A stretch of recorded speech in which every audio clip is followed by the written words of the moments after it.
So there are 9 special cards, and for the initial setup, you'll take out. You can either pick the 6 you want, but we are going to do a random setup where we shuffle it and discard 3. And you place those into the deck with the rest of the cards and get them all shuffled up. Uh-oh. That's funny.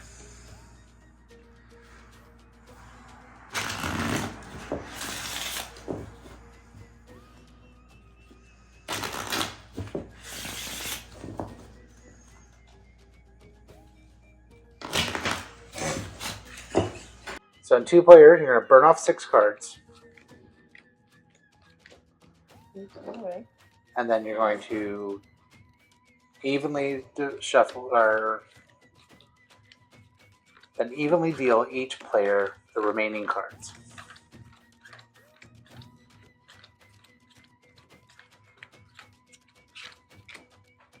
Give each player a score tracker and 2 pawns. Track the score. These are the 10-point values, and these are the incrementing 1-point values. So when you go up to 9, you get another point. You would go to 10 by going to 0 and 1, and then continue that as you go. The way to do this is to just win something, so I get to keep going, right? Mm-hmm. So I want to start with that.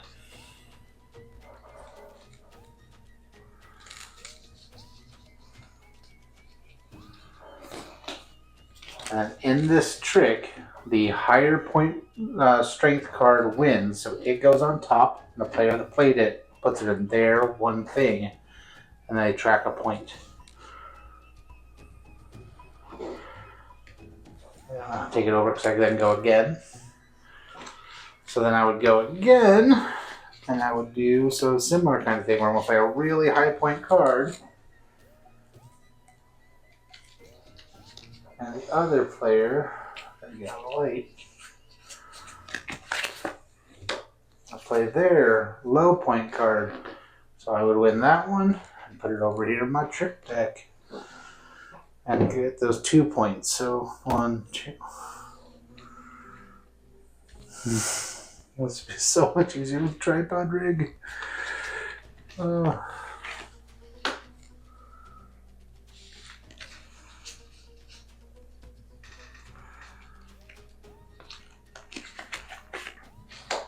All right, her strength is higher, so she takes that trick to her side, gets her points, and then goes again.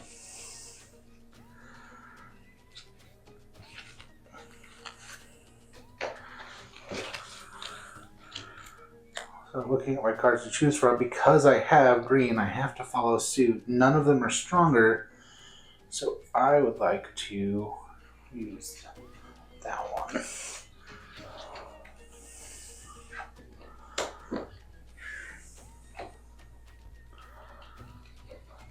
And that is early game. So after scoring up the first round, we take up all the cards. Here's our current positions. So we take up all the cards, shuffle them up, and put them back out. So towards the scoring, it's always the top one of the 101. And then when you get to 50 points, you win. You win. Yay, winning. Where's my measly 10 points? I don't know what happened here. Neptune by Gnome Games. 2 rights and a wrong. First right is the 2-player mode, because we play a lot of 2-player games because we're parents and we have kids that are in bed, so we stay up. That's when we get our gaming time. So the special rules for the 2-player, where you take the deck and burn off some cards, so it's different every round. I love that. It adds to the mystery and the replayability that I really enjoy. Will it be more fun with more players? Almost certainly. I think the trick taking gets really great the more people you have, because then you don't know who all has what cards. But in our situation, which is how we were reviewing, this is a couple. I think that's a great mechanic that makes it good for 2 players. Yeah, and I think the second right is going to be the quality and the size of the cards. It's kind of neat that they are extra large, and they're also a good enough quality that it gets a good shuffle feel. You know, it kind of has that nice touch. I've played higher end games that come with cards that fade after a few uses, which is kind of a bummer. But so, obviously this game is, mostly just the cards themselves, and they're great. So that's a plus. And the wrong? Yeah, is the rule book, although like multiple pages for such a quick game, that made it longer to learn the rules than it was to play it, which just doesn't feel right. I feel like there's got to be a way to better streamline that. And now, to be totally fair, this is the 2013 edition of this game. I got it when it first came out because I got a lot of Gnome games back in that time period of my life. So there may be a newer rule book or whatever, a new edition with some of the things fixed. But going through just all of that text for such a quick game, I just feel like hopefully with our video, other people who go to play it will be able to learn how to play it in just a couple minutes. But it took us a good half hour to really hash it out, and we had to do like a mock playthrough with each step to then be able to actually play a couple times to then actually be able to play for film.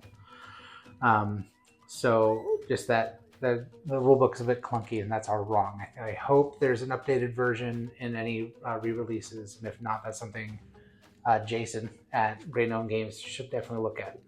So for impressions and editorial, I'm not a big trick taker kind of person. This is a genre of card game I'm not a big fan of. I've never played those kind of poker games with family members, poker card games like Spoons and Go Fish and all that other kind of stuff. But I love space. So they got me on that. I love the different planets, and I'm really positive there's references to other independent board game designers in the cards. Jason can, of course, come into the comments and correct me if I'm wrong, but I'm seeing things like Zerpang and Jumpgate, and it's just reminding me of all that family of indie gamers on the Game Crafter. So I think that's really neat, and it's one of the ukes, if you know, you know, is the kind of thing. And then Jason alone can be the person to come tell me like you don't know what you know, and I'll be fine with that. Yeah. What do you think? So the game is for ages 10 and up. I think that's because of how difficult it was to learn for the two of us. Just not so difficult, but time consuming. I would say maybe not a 10-year-old's level, but maybe some are more patient than ours. I think it's 2 to 4 players. We love our 2-player games, so that's always a win for us. I can definitely see that no more than 4 players for this game makes a lot of sense. And that's not too bad. I prefer games that kind of have a wider range in numbers of players that you can host in the game, but that's, I also love that it's a space-themed game, so I'm willing to give it some grace in a lot of ways. And then it's a 15-minute play, and I would say that's accurate or even quicker potentially, which just kind of leans more into the difficulty we had with the fact that learning it took so much longer than actually getting to enjoy and play the game. Yeah, we had to go to the rule books every single game we played so far, and maybe in future playthroughs we won't, but there's always something like, I don't know if this interaction's legal, you can't play this one if you can follow suit, that kind of vibe. A lot of nuance, yeah. And a lot of that goes with trick-taking games. I don't pursue them myself. Typically, yeah. So you'll see, like, in our board game geek collection, there's not going to be many of this style of game we own or rate highly. Now, the faults, we do our very best to be fair about them, but it's board game geek ratings are going to be on how likely are we to whip it out and play it again, and so forth. So in this case, the rating would be a 6 out of 10, and that's mostly weighted down by like the heaviness of the rules. So trying to teach it to my kids, I'm not excited for that, but like us having a video, maybe I can show them the video and then they'd be more on board. And I'm sure Jason's got other videos out and other reviewers have reviewed it. But it just detracts from it. And yeah, it is a 2013 edition, but there was something that has to be a typo in it because it kind of contradicted all the rest of the rules. And I give a lot of grace for that because that was 11 years ago, and he's an independent designer. But those kinds of things. Do you have something to add to that, or? No, I think 6 is very fair. It's not lower because there's a lot of really cool, fun aspects to the game, and once you do, really understand the rules, it's a fun, quick play for sure. But no higher than that because of the innumerable flaws that we found. But it's still, I think it's still worth a play for sure. It's Yeah, and if you're into trick-taking games, get it. Support local, support indie, absolutely. And you may find things in it by being a regular trick-taking game player that you really enjoy. But give me something more like Betrayal, House on the Haunted Hill, or whatever. I want meeples, and I want discovery, and I want guns. So those kinds of things. But this is still great. I love a lot of the Great Gnome games. I can rattle off like Dig Down Dwarf and Zogar's Gaze, 4 Tribes. So we'll be visiting a lot of his games over the rest of the seasons. Thanks, and we enjoyed it. I hope you enjoyed it.